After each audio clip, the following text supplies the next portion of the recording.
Hello students, आज के इस लेक्चर में जो एक्सरसाइज 5.2 था उसका क्वेश्चन नंबर आज अपन 11 डिस्कस करेंगे। और क्वेश्चन नंबर 11 में अपने पास में 4 क्वेश्चन हैं। उन 4 क्वेश्चन में यहाँ पे मैं केवल और केवल आपको 2 क्वेश्चन सोल्व करवा रहा हूँ, बाकी same as it is question है। अगर ये क्वेश्चन आपको समझ में आ जाते हैं तो आप उनको एक प्रैक्टिस के तौर पे आप उन क्वेश्चनों को आप खुद सोल्व करने की प्रैक्टिस करोगे। तो यहाँ से देखो, मैंने दोनों ही क्वेश्चन को लिया है कि एक में तो 2 चरों वाले रैखिक समीकरण निकाले हैं और एक में 3 चरों वाले रैखिक समीकरण निकाले हैं। अच्छा, एक चीज और, अपन ने सारणिकों की सहायता से या फिर क्रेमर नियम से 2 चरों के रैखिक समीकरण निकाले और 3 चरों के रैखिक समीकरण निकाल के हल अपन ने देख लिए थे, यानी उनके क्वेश्चन को अपन ने सोल्व कर लिए थे। आज का जो क्वेश्चन नंबर 11 है उसमें अपने को दिया है कि आव्यूह सिद्धांत का प्रयोग कर निम्नलिखित समीकरण निकाय को आपको हल करना है। अब या तो वो ऐसे दे देगा कि आव्यूह सिद्धांत का प्रयोग कर, या फिर वो ऐसे दे देगा कि आव्यूह सिद्धांत की सहायता से निम्नलिखित समीकरण निकाय को हल कीजिए। किसी प्रकार के आप क्वेश्चन में आपको कंफ्यूज नहीं होना है। तो यहाँ से देखो, अपन इसको सोल्व कर रहे हैं और इसमें अपन पार्ट नंबर फर्स्ट ले रहे हैं। तो दिया गया समीकरण निकाय अपने पास में ये है, तो यहाँ मैं लिख रहा हूँ दिया गया समीकरण निकाय। दिया गया समीकरण निकाय आपके पास में है 2x - y = -2 और ये है 3x + 4y = 3। ठीक है, ये अपने पास में क्या है, समीकरण निकाय। अब आव्यूह सिद्धांत की सहायता से सोल्व करना है तो फिर इसको आव्यूह रूप में लिखने पर, तो आव्यूह रूप में लिखने पर, आव्यूह रूप में लिखोगे तो यहां देखो क्या आएगा आपके पास में 2 - 1, यानी कि जो चर x y है उनके यहां पे गुणांक आएंगे। तो 2 - 1 हो गया, 3 और 4 हो गया, ये आएगा 3 और 4। यहाँ पे x और y, चर x और y = क्या आएगा आपके पास में -2 और 3, आएगा -2 और 3। अब इसको मैं क्या लिख सकता हूँ, या मैं इसको लिख सकता हूँ ax = b, ये लिख सकता हूँ। जहां जब अपन ने इसका प्रूफ भी देखा था, जहां a क्या आपके पास में, a आपके पास में है 2 - 1 3 4। x क्या है आपके पास में, x = है आपके पास में x y, और जो b है आपके पास में, वो b क्या आपके पास में -2 और 3। ठीक है, और इसको मैं समीकरण नंबर डाल रहा हूँ फर्स्ट, या फिर मत डालो तो डाल दो, आगे काम करो। समीकरण नंबर 1, ठीक है ना, तो समीकरण नंबर 1 को डिस्कस कर दो, या फिर जो आव्यूह a है उससे संबंधित, आव्यूह a से संबंधित सारणी क्या होगी आपके पास में, और ये होगी आपके पास में 2 - 1 3 और 4।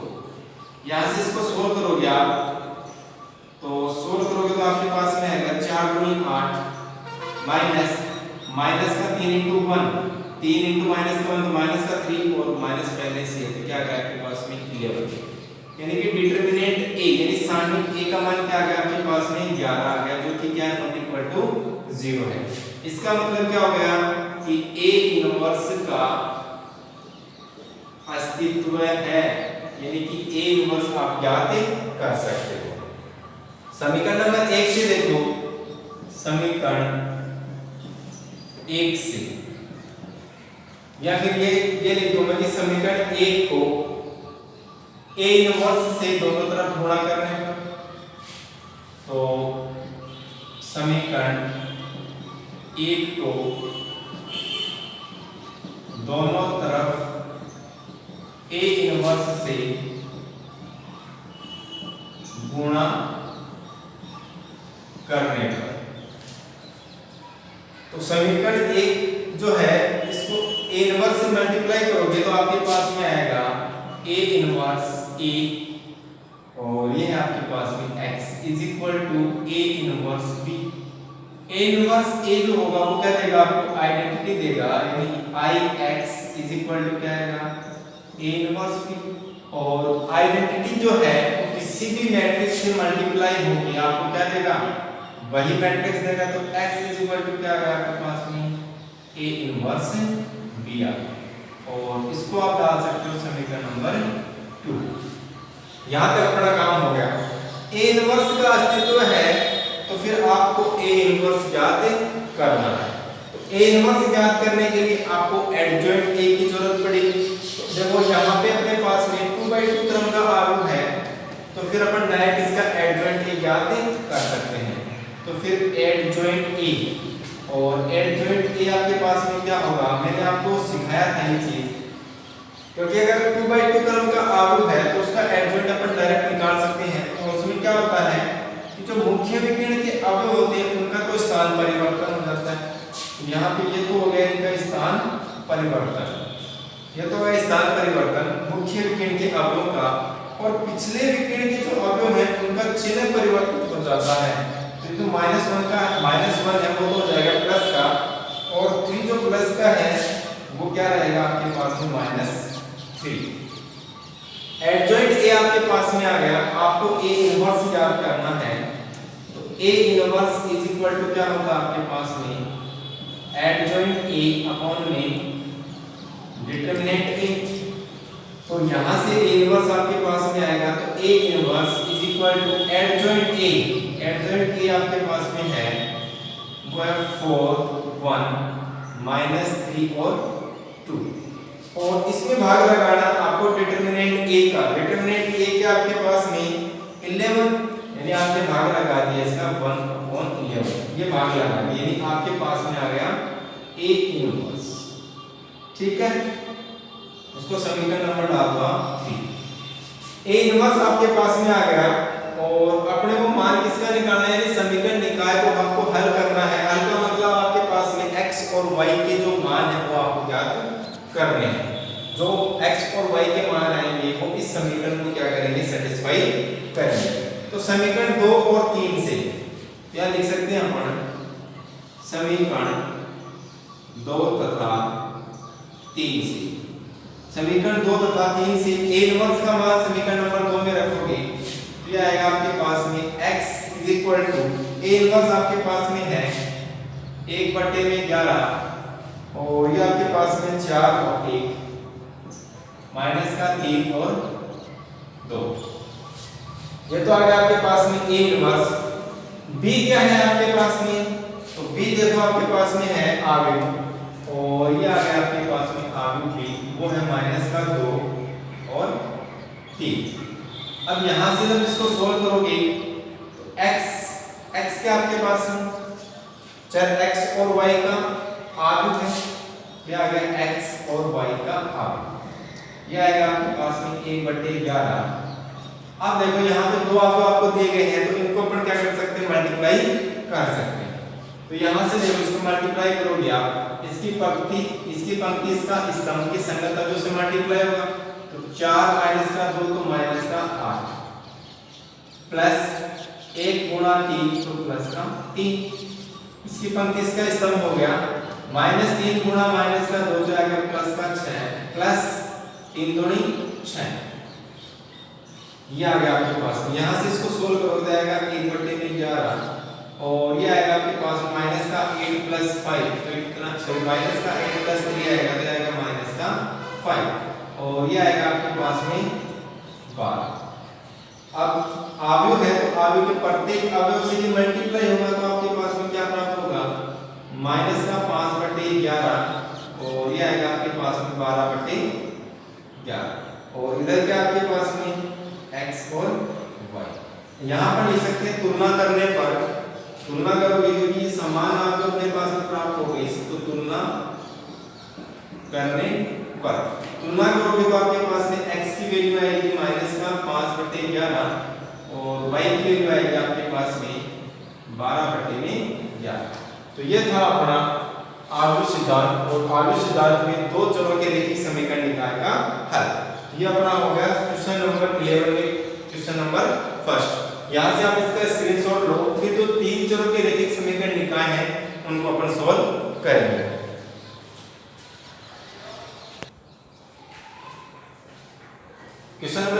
थर्ड को अपन डिस्कस कर रहे हैं।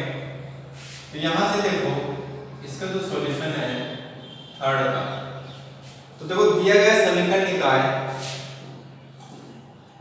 दिया गया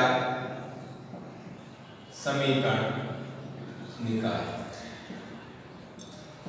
दिया गया समीकरण निकाय है आपके पास में x plus Y minus Z is equal to 1 और 3x plus Y minus 2z is equal to 3 और x minus Y minus Z is equal to minus का 1। ये समीकरण निकाय आपको दिया है। आव्यूह रूप में इसको लिखोगे तो आव्यूह रूप में लिखने पर, आव्यूह रूप में लिखोगे तो यहां से देखो यह आएगा 1 1 माइनस का 1 1 1 माइनस का 1, फिर 3 तो आ गया 3 1 माइनस का 2, फिर है 1 माइनस का 1 और माइनस का 1 और ये आएगा आपके पास में x y z। तीन छोर के रैखिक समीकरण निकाय को अपन आव्यूह सिद्धांत की सहायता से क्या कर रहे हैं, सॉल्व कर रहे हैं। इज इक्वल टू आपके पास में आएगा 1 3 माइनस 1 और इसको अपन ऐसे में लिख सकते हैं, या इसको मैं लिख सकता हूं ax is equal to b। या तो आव्यूह a हो गया, ये आव्यूह x हो गया, ये क्या हो गया, आव्यूह b हो गया। अब यहां पर देखो अपन क्या करते हैं कि ये जो ax is equal to b है उसको दोनों तरफ a इनवर्स से मल्टीप्लाई करते हैं अपन, फिर उसको सोल्व करते हैं। तो अपन डायरेक्टली उसको लिख सकते हैं कि इसलिए x इज इक्वल टू क्या आएगा आपके पास में a इनवर्स b आएगा और इसको आप समीकरण नंबर डाल सकते हो फर्स्ट, या फिर a इनवर्स से दोनों तरफ मल्टीप्लाई कर देते हो तो a इनवर्स से, ये ट्रांसपोज नहीं भाई, a इनवर्स क्या है, a इनवर्स से दोनों तरफ गुणा करने, गुणा करने, गुणा करोगे तो आएगा a inverse a x is equal to a inverse b। a inverse a बनेगा आपके पास में identity I is equal to a inverse b और ये आएगा आपके पास में x is equal to a inverse b और इसको डाल दो समीकरण नंबर फर्स्ट। या फिर अगर आपको डायरेक्ट फॉर्मूला याद है तो इसके बाद में आप यहां लिख सकते हो, क्योंकि क्वेश्चन को बड़ा करना है वो भी आपके हाथ में, और उसको अगर अकॉर्डिंग टू क्वेश्चन चलना है, यानी ज्यादा बड़ा भी नहीं हो और नॉर्मली आपको एग्जामिनर को समझा भी को क्या करें, समझा पाए, इसी तरीके से आपको उसको सॉल्व करना। आप लिखना चाहते हो तो जहां a बराबर ये लिख सकते हो, x बराबर x y z का भी लिख सकते हो और आव्यूह b बराबर ये भी आप लिख सकते हो। अब यहाँ पे देखो आपने इक्वेशन डाल दी समीकरण नंबर फर्स्ट और वो क्या आपके पास में x is equal to a inverse b, यानी आपको क्या किसकी आवश्यकता है, a इनवर्स ज्ञात करने की आवश्यकता है। तो आप a से संबंधित सारणी क्या होगी आपके पास में, तो वो देखो आपके पास में क्या होगी, आप a से संबंधित सारणी मैंने लिख दी 1 1 माइनस 1 तो आएगा 1 1 माइनस 1, ये आएगा 3 1 माइनस का 2 और ये 1 माइनस 1 और माइनस का 1। यहां से इसको सोल्व करोगे आप तो प्रथम पंक्ति के रूप में इसका प्रसार करोगे, ये पंक्ति और स्तंभ हटा दो, माइनस का 1 आएगा, फिर माइनस और माइनस 2 into -1 प्लस का 2 तो ये क्या रहेगा आपके पास में माइनस का 2 रहेगा, फिर आएगा माइनस का 1 के संगत पंक्ति स्तंभ के को हटाओगे तो माइनस का 3 आएगा आपके पास, फिर माइनस 2 into 1 तो माइनस का 2 तो आएगा प्लस का 2, फिर है माइनस का 1 के संगत पंक्ति स्तंभ के को हटाओगे तो आएगा माइनस का 3, फिर माइनस और ये आएगा आपके पास में 1 into 1 1।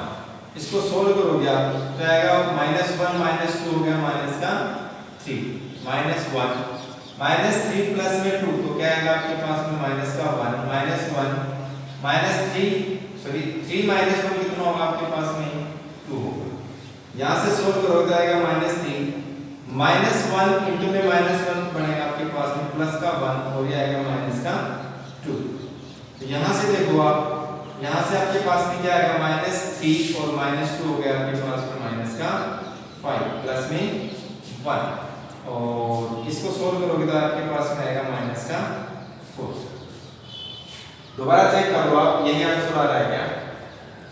1 है और 1 के संगत पंक्ति स्तंभ के को हटाओगे तो -1 इंटू में 1 माइनस का 1 फिर माइनस और ये आ गया माइनस का 2 फिर -1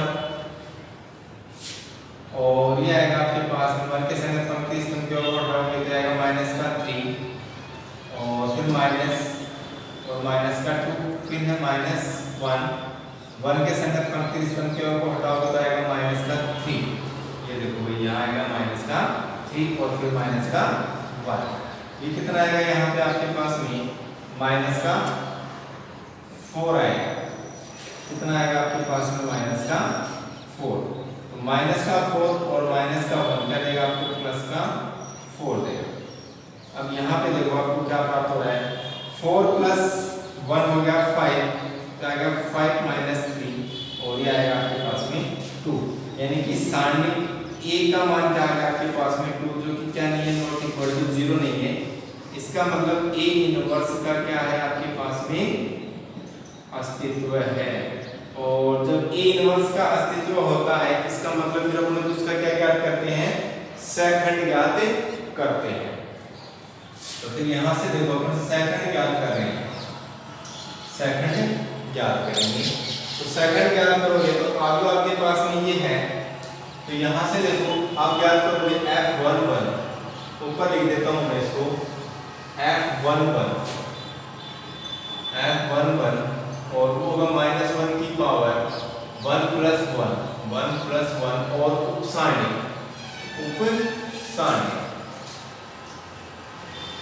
इस अवयव की बात कर रहे हैं अपन।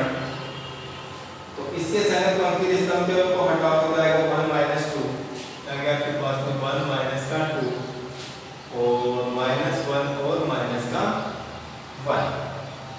यहाँ से इसको सोल्व करोगे तो -1 की पावर 2 क्या देगा आपको 1 ही देगा और इसको सोल्व करोगे तो आएगा माइनस का 1 और फिर ये बढ़ेगा माइनस का 2। तो क्या आएगा आपके पास में 3 आएगा।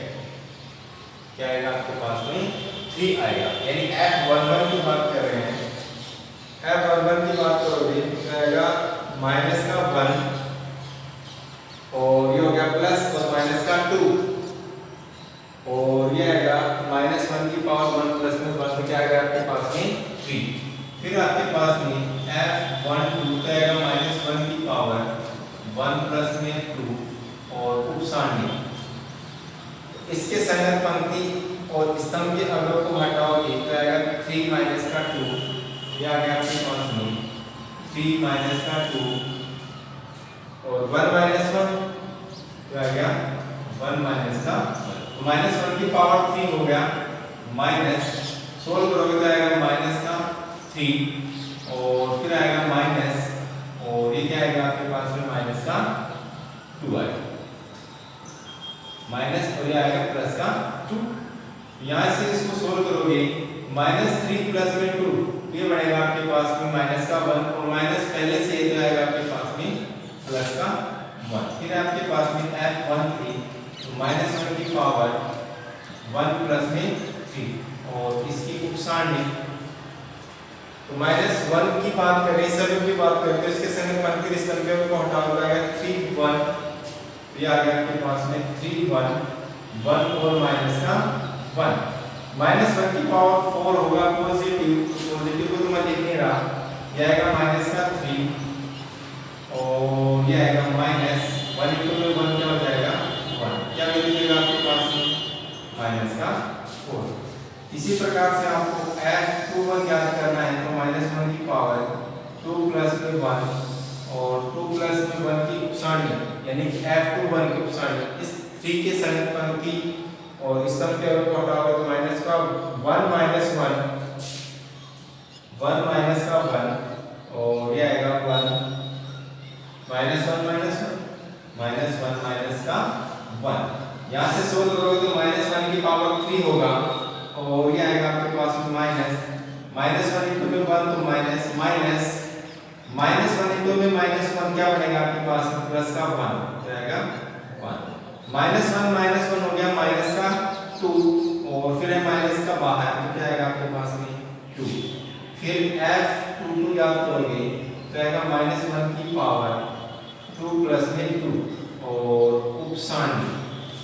उपसारणी क्या हो गया आपके पास में 1 के संगत इसके संगत पंक्ति और स्तंभ क्या होगा वो हटाओगे तो आएगा 1 माइनस 1 ये आ गया 1 माइनस का 1 माइनस 1 और 1 माइनस 1 ये आ गया 1 माइनस 1 की पावर 4 बनेगा पॉजिटिव इसको सोल्व करोगे तो आएगा -1 इंटू 1 -1 फिर -1 इंटू -1 बनेगा आपके पास प्लस का 1 वैल्यू क्या आएगी 0 आप क्या करोगे f23 तो -1 की पावर 2 प्लस में 3 और उपसारणी तो -2 के संगत जो सेकंड होगा वो क्या होगा इसके संगत पंक्ति और स्तंभ क्या होगा वो हटाओगे 1 माइनस 1 ये आएगा आपके पास में 1 माइनस 1 ठीक है। यहाँ से इसको सोल्व करोगे तो -1 की पावर 5 और ये देगा आपको माइनस इसको सोल्व करोगे तो आएगा -1 इंटू में 1 तो -1 इंटू में 1 तो -1 इंटू -1 हो गया माइनस का 2 और माइनस बाहर क्या बनेगा आपके पास में 2 बनेगा। ऐसे आप याद करोगे f31 तो -1 की पावर 3 प्लस 1 और उपसारणी तो यहाँ से देखो -1 के संगत आप सेकंड याद करोगे तो इसके संगत पंक्ति स्तंभ के को हटाओगे तो आएगा 1 माइनस 1 क्या आएगा आपके पास में 1 माइनस का 1 और 1 माइनस 2 1 माइनस का 2 -1 की पावर 4 रहेगा पॉजिटिव इसको सोल्व करोगे तो आएगा माइनस का 2 फिर -1 इंटू -1 माइनस का 1 तो माइनस प्लस क्या वैल्यू देगा आपको माइनस का 1 फिर याद करोगे आप f32 तो -1 की पावर 3 प्लस में 2 और उपसारणी f32 अवयव है आपके पास में इसके संगत पंक्ति और स्तंभ के अवयव को हटाओगे तो आएगा 1 माइनस 1 ये आएगा 1 माइनस का 1 और फिर आएगा 3 माइनस का 2 ये आएगा आपके पास में 3 माइनस का 2 सोल्व करोगे तो -1 की पावर 5 और -1 की पावर 5 रहेगा आपके पास में नेगेटिव इसको सोल्व करोगे तो आएगा आपके पास में माइनस का 2 फिर माइनस 3 इंटू -1 माइनस का 3 और माइनस रहेगा प्लस का 3 सोल्व करोगे इसे तो प्लस का 3 माइनस का 2 है तो आएगा आपके पास में प्लस का 1 और माइनस बाहर तो आएगा आपके पास में माइनस का 1 यहाँ से आप याद करोगे f33 जाएगा -1 की पावर 3 प्लस के 3 और उपसारणी -1 के संगत सेकंड याद करोगे तो इसके संगत पंक्ति स्तंभ के को हटाओगे जाएगा 1 1 3 1 क्या आएगा आपके पास में 1 1 3 1 इसको सोल्व करोगे आप -1 की पावर 6 ये रहेगा पॉजिटिव इसको सोल्व करोगे तो 1 इंटू 1 1 माइनस 3 इंटू 1 जाएगा 3 क्या वैल्यू देगा आपके पास में माइनस का 2 तो ये आ गया आपके पास में सेकंड। अब अपन क्या लिखेंगे इसके बाद में सेकंडों का अवयव लिखेंगे। ऐसे इसको देखो थोड़ा सा साफ करते हैं उसके बाद में सेकंडों का अवयव अपन लिखेंगे क्योंकि अपन ने सेकंड ज्ञात कर लिए हैं। तो यहाँ से देखो एक तो ये समीकरण अपन को काम में आने वाले हैं तो इस समीकरण को अपन को काम में लेना है और मैं यहाँ से इसको हटा देता हूँ। अब देखो आपके पास में जो सेकंडों का अवयव होगा क्या होगा सेकंडों का अवयव तो यहाँ देखो सेकंडों का अवयव और सेकंडों का अवयव क्या होगा आपके पास में वो होगा आपके पास में f11 f12 f13 f21 f22 f23 f31 f32 और f33 ये क्या हो गया आपके पास में सेकंडों का अवयव कहलाता है। और इसको चाहे आप Fij लिख सकते हो या सेकंडों का अवयव हो गया। अब यहाँ पे देखो आपके पास में F11 F12 F13 की वैल्यू F11 है आपके पास में 3 नहीं होगा देखो क्या होगा, -1 -2 हो गया -3, ये होगा -3, ये आएगा -3। F12 और F12 है आपके पास में 1, F13 है आपके पास में -4, उसके बाद में F21 है आपके पास में 2 और F22 आपके पास में है 0, F23 आपके पास में है 2, F31 है आपके पास में -1, F32 है -1 और F33 है -2। तो ये क्या आ गया आपके पास में, सेकंडों का आव्यूह प्राप्त हो गए। सेकंडों का आव्यूह प्राप्त होने के बाद में आप क्या करोगे कि जो आपके पास में सेकंडज आव्यूह है, उन सेकंडज आव्यूह का आप आव्यूह बनाओगे और उसका फिर क्या, सेकंडों का आव्यूह आपने लिख लिया। इसके बाद में देखो सेकंडों का आव्यूह आपने लिख लिया है। अब सेकंडज आव्यूह क्या होगा, क्या होगा, सेकंडज आव्यूह। तो सेकंडज आव्यूह क्या होगा आपके पास में, और वो होगा adjoint A is equal to F का ट्रांसपोज, यानी आपने जो सेकंड आव्यूह याद किया है उसका क्या करना है, आपको ट्रांसपोज करना है। तो ये जो पंक्ति है वो इस तरह में बदलेगी, तो आएगा -3 1 -4, ये आएगा आपके पास में 2 0 2 और ये आएगा -1 -1 और -2।